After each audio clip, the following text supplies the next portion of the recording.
as well as attempt to fan the flame as much as possible for their own strategic interests. So as a matter of importance and critical engagement, we have to understand that relationship and continue to build it, to nurture it, and work in concert for it. Now, I wanted to speak today about the idea of Muslim liberation theology. And I know that the concept of liberation theology historically has been identified in relation to the Christian tradition. I was active during the Latin America and Central America solidarity movement during the 1980s. I was also active in the anti-apartheid movement, globalization movement, and a number of other movements. So there was always a commitment from, at least from my Muslim faith, of working on the basis of justice. Because for me, religion without justice has no meaning whatsoever. Religion itself is about social justice. Now, having said that, I'm also aware that there is a trend, not only unique to Muslims, but I would say a trend that is across religions, that sees religion and power to be one and the same. Meaning that we only think of our religion if it's powerful. And as such, we think that Moses is empowered if he is driving a tank, Jesus is empowered if he's on a plane, and Muhammad and the Muslims likewise if they have an army. As such, we actually have thought of religion as worshiping power rather than worshiping the divine and acting and doing acts of justice in the world. So I think it's very important to say that religion itself has to be founded on justice, social justice, and it has to be speaking truth to power. I don't think there is any religion that can be of meaning if it is not to challenge the power and the status quo. I always tell my Muslim counterpart that religion is not about silence in the face of tyranny. We actually, all the significant figures in history that we read about is individuals who actually spoke truth to power, and they were single human beings. We never read a book about this great person. For 60 years, he didn't utter a word, and that's why we're reading about him. We don't. We read books about individuals who spoke, and spoke when they were the only one, or possibly only with a few people around them, and they spoke against the group. Meaning they challenged the status quo. They challenged the power structure. And in almost every case, they did not have power. If we understand power in the materiality, and that's also one aspect, that we always think of power in the materiality. And in this, for me, that religion becomes an engagement with the material, and when you engage with the material, then you're very distant from the divine. When you're engaging with the material, you are distant with the divine. Power itself has many manifestations. The crudest of it is the material. The crudest of it is the material. And therefore, we look at our prophetic figures that are shared with the biblical tradition, with the Christian tradition, the Jewish tradition, and we understood that it is the power of the word. It is the power of advocate. It is the power of justice. It's the power of truth. It's speaking from a divine source that essentially is the true power that manifests itself in the world, and that's why it always will win, even though if it is over a long period of time, as the statement, not mine, the art of history is very long, but it tilts toward justice. Therefore, we have to be firmly establishing ourselves that our advocacy for Palestine will win, no matter what, because it is just. That, for me, is the basis of an understanding of Muslim liberation theology, is to found or to lean yourself on the principle of justice, on divine purpose and spiritual purpose. I am also aware that there are Muslims who believe and operate in an exclusivist fashion. That should not be unique, because we have many of our neighbors that actually think and operate in exclusivist fashion. You don't have to go to the Muslim world. We had one in the White House who thought God speaking to him. I thought it was Cheney in the closet who was doing it, but that's a different issue.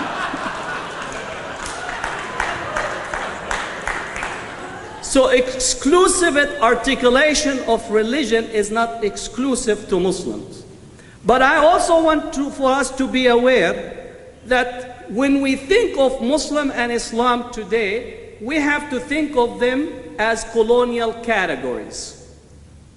When we think and speak of Islam and Muslims today, we have to think of them in colonial categories. Because nothing is normal in relations to the Arab and Muslim world, because these are populations that have experienced almost 250 years plus of systematic colonization that completely transformed their educational system, their economy, their social, moral, ethical discourses, changed everything except the outer form. And therefore, anytime that we say the term Islam and Muslim, we're dealing with a colonial category. More so, I also define and try to work with W.D. Du Bois's idea of double consciousness.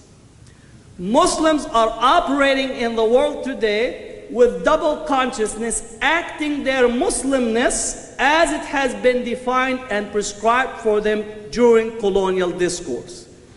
The best way to reflect upon it, we all know the experiences of African American in our society, where they always have to see and act in relation to how the other is seeing them. Similarly, in the Muslim world today, across the board, what we find is Muslims acting their Muslimness from a colonial paradigm in a double consciousness, and more so in a reactionary way, at a time where massive transformation have occurred in their society. As such, it has for us to actually be deliberate and understanding of these processes.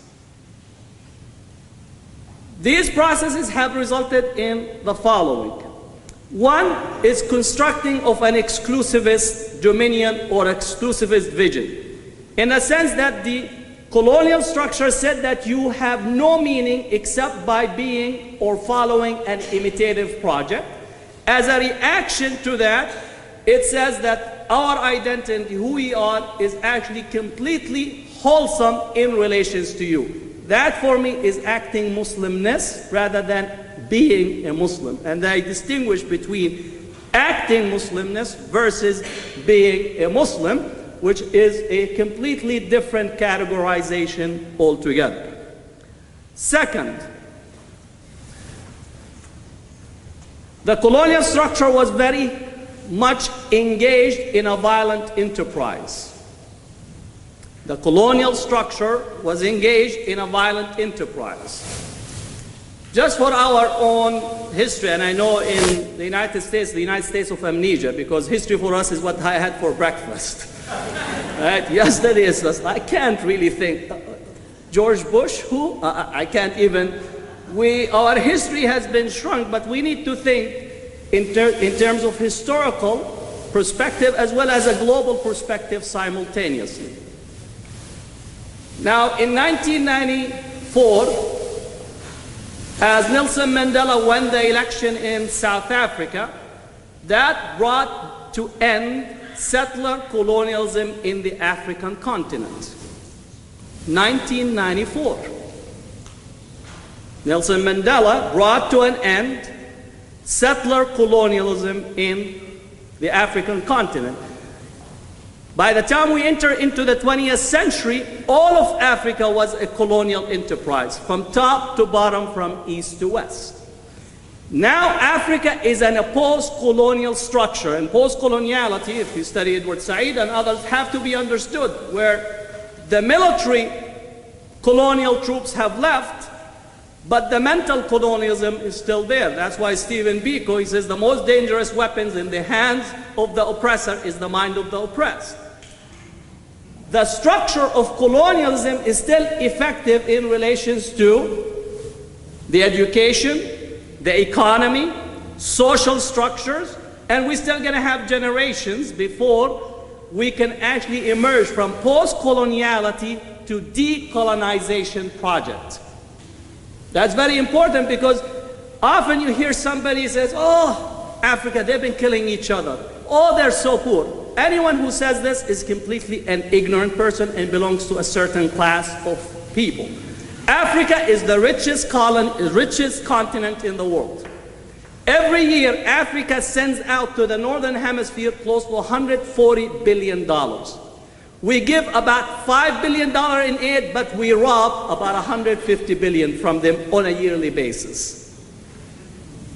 That's just the factual record of the ravaging that takes place, and therefore we have to understand colonial structure, coloniality, and to think in relations to the Muslim world as violence has been set up as a structure, the reaction has been taken on violence as a response to what is taking place.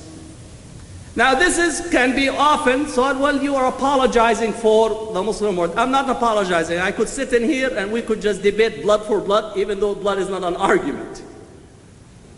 We have to understand that the dynamics of colonialism made power, violence, and force the only language that is to be undertaken in these different societies. The Muslims are not the only group to have faced that dynamic. That's why often it's very difficult to actually talk with people, because as soon as you speak about the Muslim world, it's almost that the brain shuts. Right? Oh, Muslim, that's it. We see the devils there. Right? In terms of what you call patterns and structures of mental frames, therefore, it prevents us from actually thinking rationally and structurally. That's why I often go to Latin America to discuss Latin America colonial structure, our Monroe Doctrine, our many wars, the death squads, all what we have done in Latin America. And then after that, I come back to the Middle East, right, by the wayside, for us to understand the structures in order for a different perspective that is not almost shaped by a particular type of discriminatory frames that have been set relative to the Arab and Muslim world.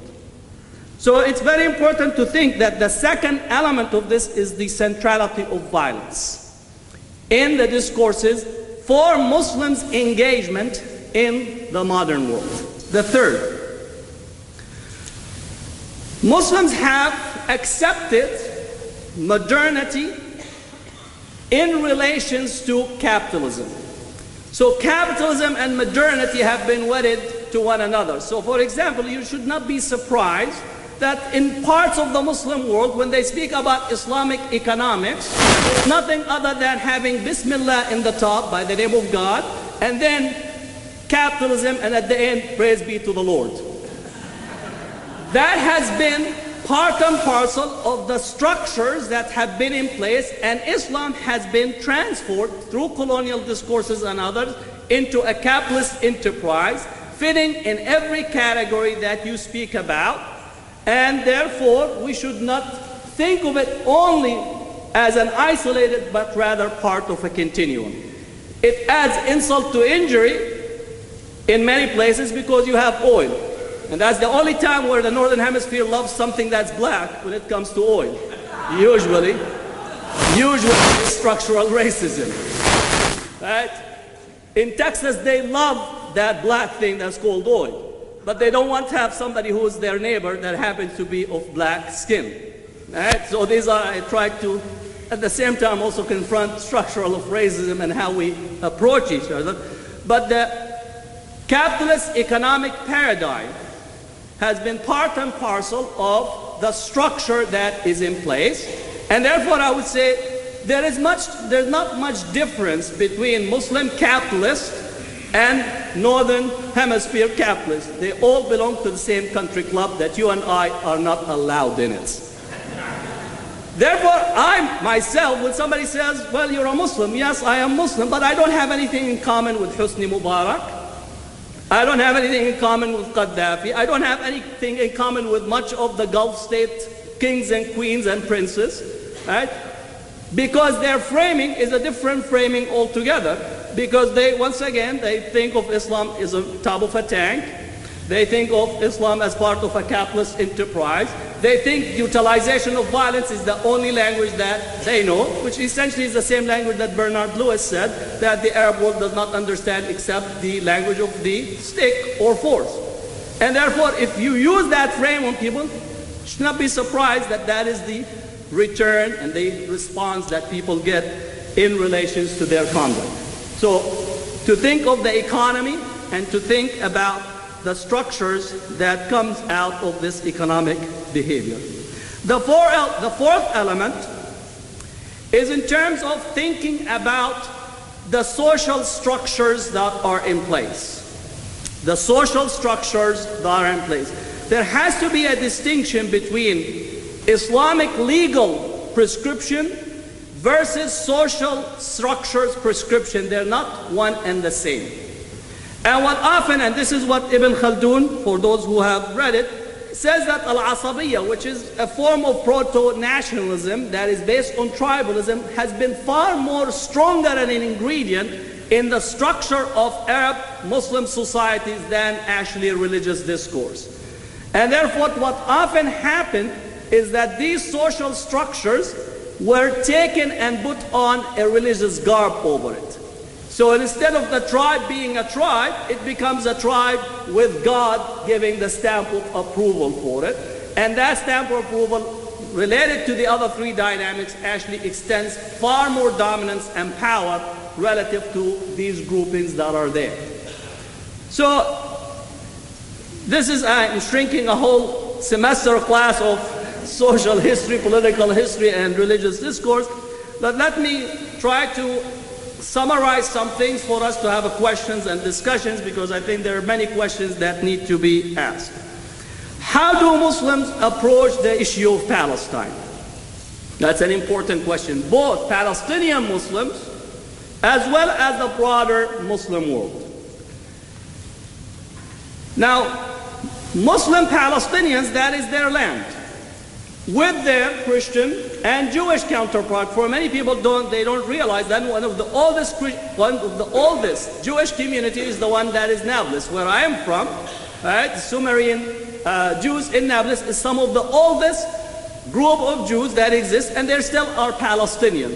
Right? They're not Israelis, they're Palestinian Jews. They see each other in commonality, resisting a settler colonial project. And therefore, as Palestinians, we have to insist that we are facing a settler colonial project in distinction to just a regular colonial project. There is a distinction between settler colonialism and colonialism. Colonialism with a motherland wants to drive the resources and to capture the market. Settler colonialism wants the land, wants the resources, but does not want the population. That's why in the Americas, it was a settler colonial project, and most often is genocide, it's extermination, it's pushing out of the indigenous population, and also in every settler colonial program, there's a religious rationalization. And there's a whole debate in settler colonialism, did God come first or the company come first? That is part and parcel, and we need to begin to challenge this. So Muslims, from Palestinian perspective, they are part of resisting a settler colonial project, and this resistance is in concert with the Christian population and also Jewish Palestinians, and we need to speak about Jewish Palestinians as part of this resistance. In the broader sense, outside of Palestine, Muslims do have an attachment to Palestine and to the Holy Land in general. Now, part of the strategic project of Israel was to isolate the Palestinians by engaging on the one hand, it's a joke, the peace process, right? in a unilateral peace treaties with each of the Arab countries that are on the border in order to isolate the Palestinians. And the Jordanian-Israeli peace treaties actually was one of very problematic treaties because it attempted to remove the economic bridge that the Palestinians in Jordan, as well as their remittances provided for the Palestinians in the West Bank. And therefore, the treaty that was signed between Jordan and Israel was actually to isolate the Palestinians economically, politically, and also to reshape the relationship in Jordan. Therefore, the Palestinians in Jordan are unable to continue to lend the strategic support for the Palestinians under occupation. Furthermore, is to create a Jordanian economic elite that is wedded to the protection of the Israeli economy at the expense of their own economy and the Palestinians. That, for the most part, have succeeded, and that's why, for those who are in the West Bank, their economic isolation has been almost complete, where only one source of income is coming to them, and that's either you come to the PA, which is hired by the US and Israel, or you're not gonna eat. That was not incidental, that was part and parcel of the strategic reshaping of Israeli relations relative to the Palestinians in trying to remove the economic bridge that the Palestinians in Jordan have provided for them. So it's very important when we think about the broader Muslim world, it is part of the depth of strength that have historically aided and supported the Palestinians in their struggle to confront a settler colonial program. So it's important to speak of that aspect and to emphasize it. Let me conclude. I know I'm being given the minute or 2 minutes, but let me conclude with the following, that we have now an attempt to still have a clash of civilization as the framework to view the relationship between, on the one hand, the West and the Muslim world, but also to try to shape the relationship between the Muslims in the Muslim world and the Christians in the Muslim world. And to replicate that the West in general is the protector for the Eastern Christians from the demonic Muslims. At the end of the day, is the replication of the same type of dynamics that was put in place in the 18th and 19th century and into the 20th century. What we need to assert is, one, Muslim and Christians have problems like any human group. They will solve their problem over a hummus and a falafel plate. We don't need the French, the British, the Americans to come and solve our problem. Go and solve the problems in Harlem, in your inner city, in Oakland, in Chicago. Solve the problems that you have.